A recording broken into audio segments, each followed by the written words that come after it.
Hi everyone, I'm Dana Maybe, and today we are discussing whether or not foreign idols should be allowed into K-pop for the third time. Before we start, I would like to say thank you for all the positive reception on the first two parts. If you haven't seen those yet, I will put them on the screen right now. Since part 2 in May, there has been some noticeable news around this topic that I wanted to discuss with you guys. So if you're ready, let's get into it.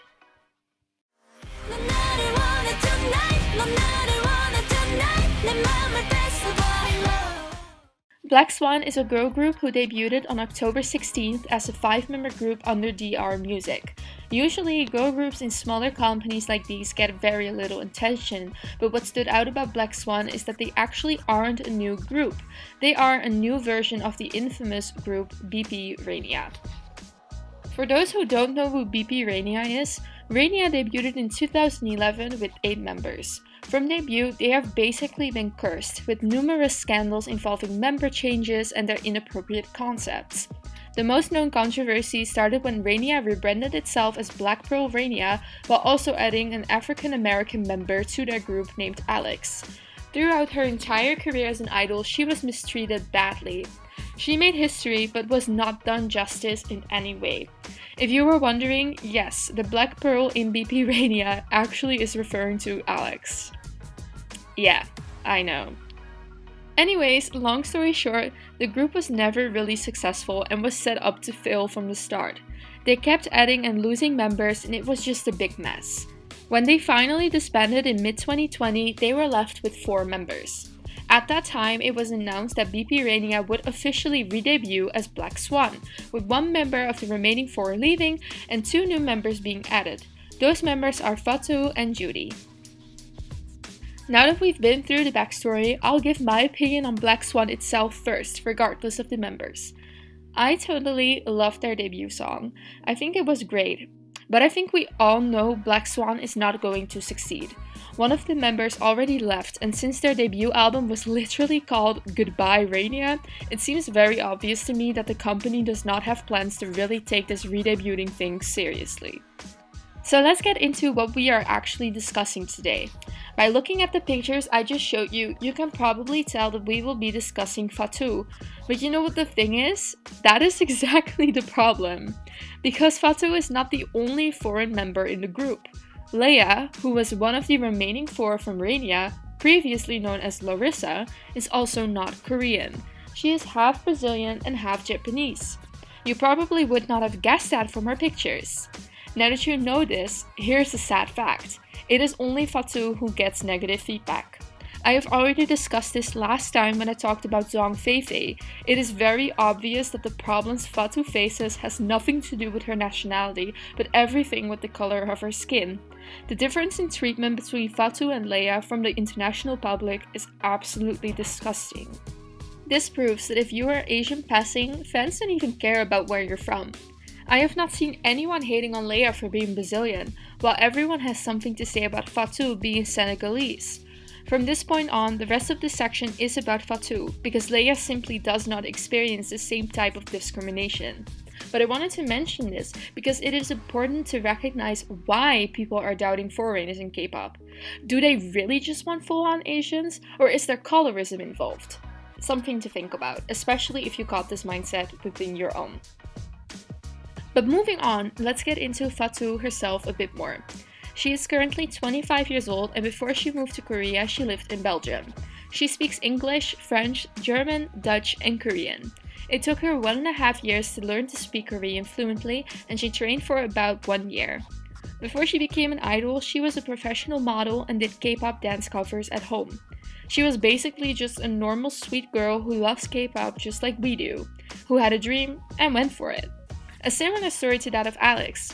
Strangely, even the difference between the treatment Alex got and the treatment Fatou gets now is noticeable. First off, by the company, because a good change is that, unlike Alex, Fatou is actually treated like a member. She blends in with the outfits and performances. She is in the edge a lot, but it's still a big improvement.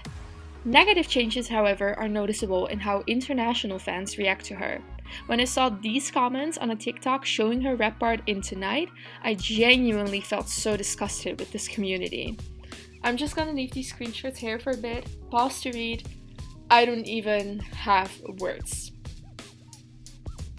Now to clench your eyes, here are the comments on Rania's performance of Demonstrate, where people support and stand up for Alex. What the fuck has changed? Where did the support for people like Alex and Fatou go? Like seriously, just think about it. What is the actual problem? Fatou respects the culture, she speaks Korean fluently, she can rap, she can dance, I'm sure she can probably sing too. She is in a group, not solo, and is not asking for clout because of her background. She is literally just existing as an idol. I have answered the title of this series multiple times. If a foreign idol blends into the Korean culture and is talented, what is the issue? It makes me sad to say it, but for most people the issue most likely is her skin color. How does one black person in a K-pop group affect you as a person, or even as a K-pop stan? Let the girl live. Especially considering what awful company she's under, we should support her and let her know that she should continue to follow her dreams.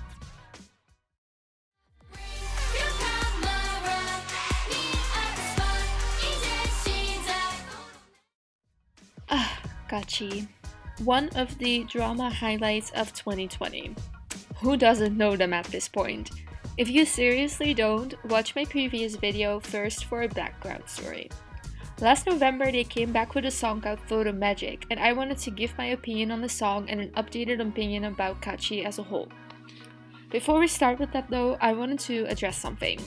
In my last video regarding Kaachi, I made a remark about Coco in which I said that I doubted if she was really quote-unquote in touch with her Korean culture because of her association with Kaachi and Ollie London. I would like to sincerely apologize to Coco and everyone who it could have offended for making such claims. It was very inappropriate of me to make assumptions like that about someone else, especially me as a white person, about a culture that I'm not even a part of myself. Coco is not any less of a Korean woman for the choices she makes, and I'm really ashamed of myself for saying something like that. Nobody called me out for it back then, but I really wanted to hold myself accountable and let everyone know that I 100% do not stand behind that statement anymore. So now we can get into it.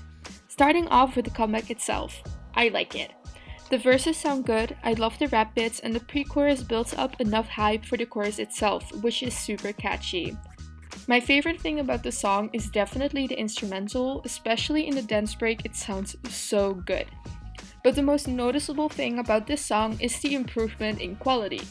Both the song and the music video look and sound so much more professional, it is not cringy to look at it at all anymore. I'm very happy for them that they were able to invest more into the quality of their work, because I think that has been the biggest factor in their changed reputation. On to the girls themselves. Before we get into their singing and dancing, I just want to say that they all look absolutely stunning in the music video. They all have such glow-ups since Your Turn, and they look a lot more comfortable in front of a camera. As for their vocals and dancing, they have improved a lot as well. For me personally, I do not really like their sound. That is the main reason why Photo Magic isn't the song that I would add to my playlist. It doesn't sound bad or cringy anymore, but I'm just not a fan. Their dancing looks a lot more in sync and professional, which I do expect from a group of girls who are literally dancers who learn to sing. Overall, I can say that Kaachi has become a lot more professional in their performance, which makes them a lot more enjoyable to look at. What I do want to say is that I am disappointed with the fact that it's only Nicole who actually sings her lines when they perform. Officially, Coco is supposed to be the main vocalist, but you can't hear her once throughout their entire live performance. I do get it because if you look at it, they don't really perform live a lot, but it's still disappointing to me. Same for Chanso. Speaking of Chanso, I think her personality did improve a lot in the sense of that her behavior is a lot less koreaboo-ish. The only thing that still bothers me is her name. I still really do not see the point of picking a Korean name, and I believe it only makes things worse for her. How hard is it to come up with a Western name? Hell, if all else fails, she could have called herself Ruru based off her real name. I really do hope that someday she will change it, because as of right now, it is probably the cringiest bit about Kaachi as a whole. But besides those things, I think they have changed for the better and definitely do not deserve any kind of hate. Though the question that I ask myself, which is still Kaachi's biggest problem in my eyes, remains. Is Kaachi K-pop? The answer is still no. I will repeat what I said in my previous video. Just because they add Korean lines to their songs or have a Korean member does not mean that they are a K-pop group. At first, I really wanted to compliment them because I thought that they were actually slowly abstaining from the whole quote-unquote London K-pop group thing. If you've looked at the lyrics for Photo Magic, you have probably noticed that they now not only sing in English and Korean, they also added Spanish lyrics to the song. I think this is great because Nicole and Chunso are both Spanish, and this way they include their own culture into their music. I actually love the idea of a girl group who sings in all the languages of their own members, in this case English, Korean, and Spanish. That would actually be such a unique selling point that, especially now that Coco is in the group, would probably never be labeled as koreaboo in the first place. But to my unfortunate surprise, I do see that they are still labeling themselves as London's first K-pop group. I wish they would just acknowledge that they're Western, because there's nothing wrong with that. You don't have to label yourself as K-pop to sing in Korean. Nobody thinks that way except actual koreaboos.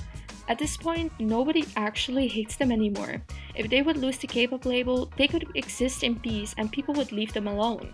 The way they're going through it now only makes it harder for them to be taken seriously. Kaachi has turned from a wannabe bad Western girl group to a slightly higher than mediocre Western girl group, and I'm glad to see that. I wish these girls the absolute best, and I hope people will continue to respect them as long as they respect the Korean culture. And on that note, unless they do something absolutely crazy in the future, this is the last time that I will be discussing Kaachi on my channel.